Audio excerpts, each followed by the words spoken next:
Hello everyone, welcome back to Shri FC. I hope you all are well and good and having a good day. As a Chelsea fan, I'm broken right now. I have nothing to enjoy the way it's going on for the club right now.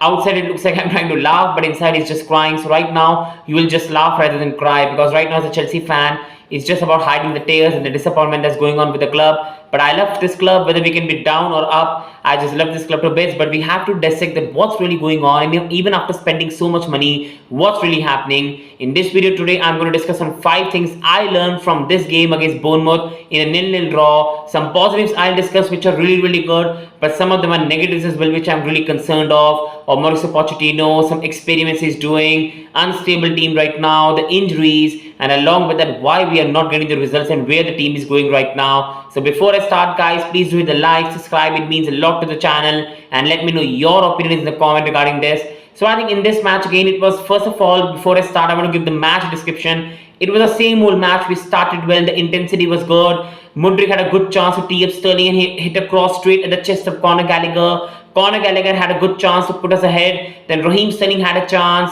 We were playing a team which were trying to play football against us and not a low block, and we still could not damn score a goal. But the first half was a positive, but you knew as much as the game remained 0-0, is going to end 0-0. And in the second half, we were lethargic, not good. And after that Raheem Sterling free kick which hit the bar, it was not a really good game from us. And substitutions came late, it did not work. And in the end, it was a 0-0 disappointing draw. So the first thing, guys, I learned from this game is Robert Sanchez, and finally Robert Sanchez arrived on the scene. When Robert Sanchez was signed, a lot of fans were negative, and rightfully so. We all wanted Magnan, Onana, and Robert Sanchez was a second choice goalkeeper at Brighton, second choice goalkeeper. So even signing a goalkeeper from Brighton who is his second choice does not seem really right as a Chelsea fan. And Robert Sanchez is not a goalkeeper who is at an elite level. But I think this is a performance we used to see from Robert Sanchez under Graham Potter. We know that Chelsea goalkeeping coach is someone who has worked with Robert Sanchez before when he was good. And Robert Sanchez was fantastic in this match. Whether his distribution, whether the important saves he made, that was some very important save. Otherwise, this could have been a post-match loss reaction. So big up to him, and hopefully he keeps on continuing these performances, because right now he's the best goalkeeper we've got at the club with Kepa on loan to Real Madrid. So coming on to the second thing we learned today, guys,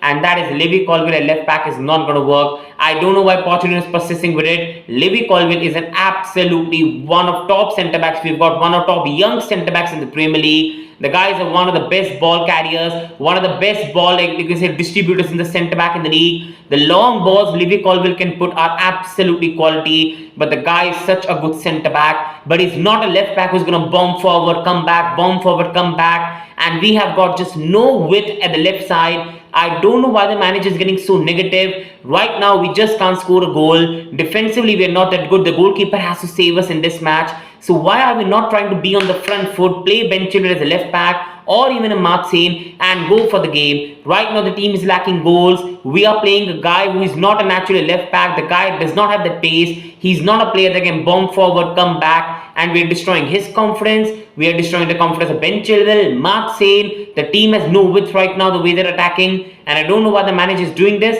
but he has to stop this Levi Colwill left back experiment. And that brings me to the third thing I learned in this game, and that is Nicolas Jackson and needs a lot of development. On this channel and overall, guys, I'll again say Nicolas Jackson has a lot of talent, and the guy is a really good player. I like his hold up play. The way he links up is really good, and he has some really good footballing attributes. But Nicolas Jackson, as I always said, needed an experienced striker around him. He's still not ready, and I don't blame the boy to carry on the burden of Chelsea number 9 shirt, and overall carry that burden of scoring goal after goal after goal. That's a massive problem. See, the guy might have a number 9 shirt or does not have a number 9 shirt. When you're a forward of Chelsea, you have to carry that number 9 burden, that is scoring goals and goals, and Nicolas Jackson is just not it. I believe Nicolas Jackson in the future can also become an inside forward. I don't think he's naturally a traditional striker who's going to give you 20-25 goals. I think he loves to drift a bit behind. He's a very good dribbler of the ball. He can really play a good link up as well. But I don't think he has the same positional awareness to be at the correct position like your traditional striker, your top striker hungry for goals will be. And right now also he's in a development stage. Like, I'm not even comparing him to Didier Drogba, but even when Didier Drogba came in the Premier League for the first time, he struggled, and we are putting the pressure of the world on this young boy. That is not good. That is really not good by the club, and I think we needed some experience head behind him. Right now, he needs a lot of experience, but the whole world of Chelsea fans is after him with the pressure, and I feel for the young guy, but right now, he's just not ready. That brings me to number 4, a positive. That is Malo Gusto, and Malo Gusto is a massive positive. Like when Reece James used to be out, we used to think it's over for us, but Malo Gusto has been fantastic. Whether attackingly, combining well with Raheem Sterling, defensively he has really been good. I think Gusto has been a massive positive. This doesn't mean he should start over James. James is way above Malo Gusto. When James is fully fit, James is attackingly more good, defensively more solid and physical. But Gusto has shown a lot of positives.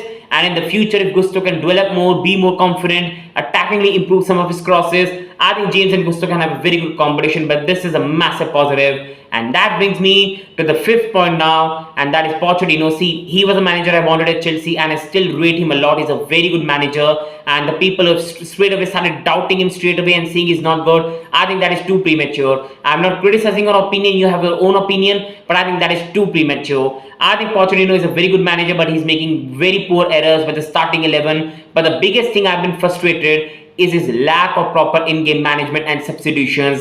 This is something I'm not really liking. I think he brings the substitution too late. It doesn't change the game. I know the bench wasn't that good, but you still had Palmer, you still had Chilwell, you still had Martin. Why not bring them earlier? Why not bring them at 55 minutes, 50 minutes for Palmer, for Gallagher, Chilwell instead of Colwill, or Martin instead of Colwill? Why are we waiting so long to make a change? Are we satisfied drawing to Bournemouth 0-0? So I think manager in the last game against Nottingham Forest as well, he should have brought Palmer earlier. We waited, and then Nottingham Forest got a goal, and we were playing catch up. So this is something the manager has to improve, and this is something I've learned, that right now Pochettino's in-game management for me is looking very suspect, and that is something he has to improve. And on the final thought, see, I'm still not negative about the club. I still know there will be better days for us, because I believe we have an under 23 squad right now, so I cannot blame the manager so much. We have given him an absolutely teenage squad, and right now I cannot criticize the teen boys as well. They're so young, they're not even men right now, and criticizing them is so premature. But I'm just going to say one thing, and that will be on Todd Boehly and the ownership.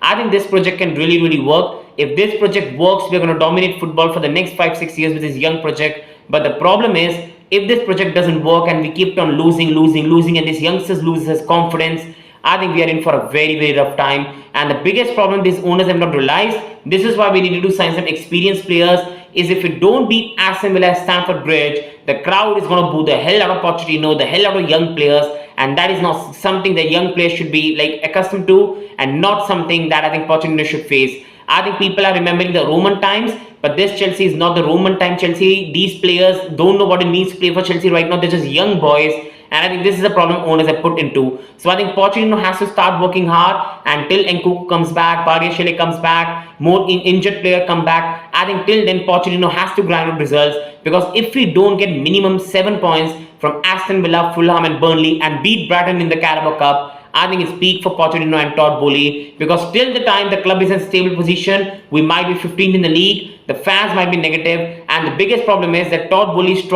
has right now built an under 23 squad at Chelsea, and right now the mentality of the squad is like for a mid-table club where you develop and reach the top level. But Todd Boehly has forgotten that Chelsea fans still have top ambitions. And when that thing clashes, where the squad is just right now good enough to be a mid-table club, and the fans want to see the club in the top 6, I think this is going to clash, negativity, boos and everything. And then what? You're going to sack another manager again. Which manager in the future you want to sign for Chelsea when they keep on sacking managers? So I think Todd Boehly has to correct this, or we are in for a very tough future ahead, people. Please like, subscribe. Do let me know your opinion. Thank you, and wishing you the best. Thank you.